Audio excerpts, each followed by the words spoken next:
एक बार की बात है। एक नटखट शेर था जिसका नाम था शेरू।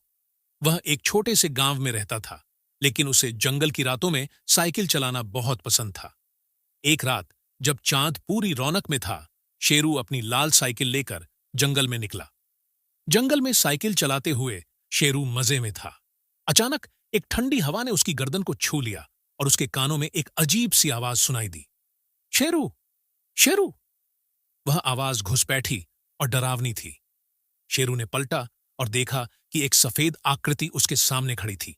यह एक भूत था। शेरू का दिल तेजी से धड़कने लगा। वह तुरंत अपनी साइकिल फेंककर भागने लगा। लेकिन भूत ने कहा, रुको शेरू, मैं तुम्हें कुछ नहीं करूंगा।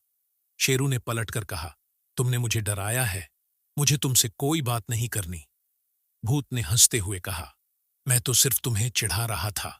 अगर तुम साइकिल चलाना पसंद करते हो तो चलो, हम साथ में साइकिल चलाते हैं। शेरू ने थोड़ी हिम्मत जुटाई और बोला, क्या तुम सच में यह कहना चाहते हो? भूत ने मुस्कुराते हुए कहा, बिल्कुल, लेकिन तुम्हें मेरी शर्त माननी पड़ेगी। क्या शर्त? शेरू ने पूछा। भूत ने कहा, तुम्हें जंगल में सबसे तेज साइकिल चलाकर मुझे हराना होगा। शेरू ने सोचा, यह तो मजेदार होगा। उन्होंने फिर से साइकिल उठाई और दोनों ने साइकिल दौड़ शुरू की। जंगल में रात की चांदनी में उनकी रेस शुरू हुई और दोनों तेजी से दौड़ने लगे। लेकिन जैसे ही शेरू ने तेजी बढ़ाई, भूत ने अपनी जादुई शक्ति से हवा को अपने पक्ष में किया। दोनों की रेस मजेदार और रोमांचक हो गई।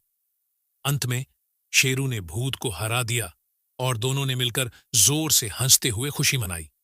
उस रात शेरू और भूत ने दोस्ती कर ली और शेरू ने समझा कि कभी-कभी डरावनी चीजें भी मजेदार हो सकती हैं।